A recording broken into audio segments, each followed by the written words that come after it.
The captain, Michael Richards. The crowd applauds. Perry falls down. Richards out front. He is taken down, and the London Knights are going to get called for at least one penalty. Now Coleman gives a butt end to Richards, and now a blocker.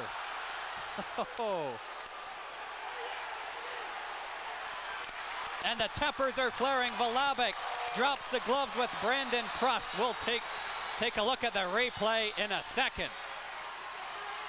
Valabik has some frustrations to take out, and Prust, a tough cookie, gets one or two right hands to connect.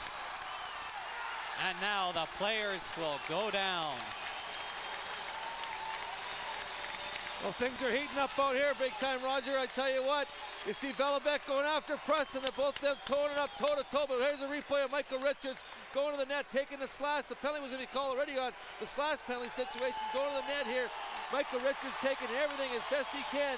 You're going to see some more 5-on-4 coming up here for the Kitchener Rangers. Here's Flagler with the puck handling skills that he has, throwing the puck up the ice. You see him grab it here, he sees an opportunity, everybody slows down, takes a chance here, big time chance. I don't think I want to see him doing too much of that, or the coach of the Kitchener Rangers will. We'll see how these penalties play out, but a real bad skirmish in front of the net between Richards and Coleman. Richards giving him a couple of little taps in the helmet area, and then all of a sudden Coleman throwing some things at him with a butt ending to him, and then a little bit of a blocker action. We'll have to see how this all plays out. Then Prust and Valabik start fighting up at the top of the zone there, and I think Peter DeBoer wants to know what's going on out there. Peter DeBoer says, we've been called a team that likes to slash. Our captain took at least 3 there, if not a butt end also. You'll see here right now, going to the net here, here's the slash he takes, which was the original call. That call was there. Now when he gets tied up in here, you see the play being blown down. We might not get the angle on here, but he starts to give a little whack at the head of Coleman with the stick. So Coleman goes back at him with the butt end thing because he's having a tough night, getting a lot of action on him. And then you can see all of a sudden the blocker coming after the fact, and the fight starts between Valabik and Prust, and you see things happening from there. You see again here, Richards coming to the net, battling to get there, another slash. That's like I'm saying, Roger, like they get called for the slashing. They call lots of penalties for slashing, fines for slashing. They keep putting the stick work. Both teams are at fault in this situation. Both teams use their stick work really bad out there. Something has to be looked at in the sense that they have to stop thinking like that or using their stick in a manner like that, because that's how players get injured. And if they keep calling it and they keep doing it, what is it? Is it a referee issue or is it a player issue?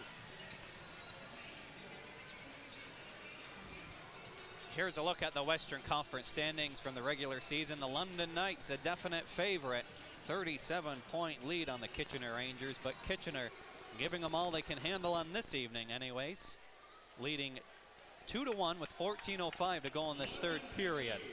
Here's the penalty calls.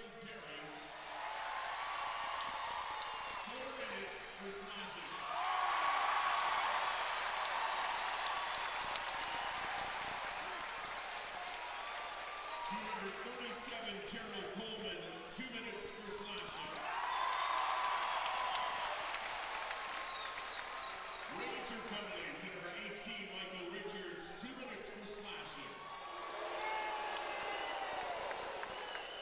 Ranger penalty to number 28, Boris Valabik. London penalty to number 33, Brandon Prust.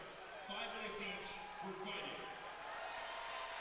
The way that plays out, Roger, I believe you're looking at a 5-on-4 for the Kitchener Rangers for 4 minutes, I believe, because of the 2 slashes that Perry threw at Richards, the one cutting to the net and then one at the net. So that's what I'm talking about. I mean, the referees are calling the slashing penalties. The players continue to do the slashing out there. They know that this is stuff that can hurt players. They continue to do it. So all I can say is that, I mean, you got a little creative with what happened between Richards and the goaltender. They both deserve what they got in that situation. But they have to get themselves under control of the stick work that's happening out in this hockey game. And the first game was the same thing. And throughout these playoffs, it's going to be either a player issue or a referee issue. I think it's a player issue right now. They got to stop using their sticks like that. So enough.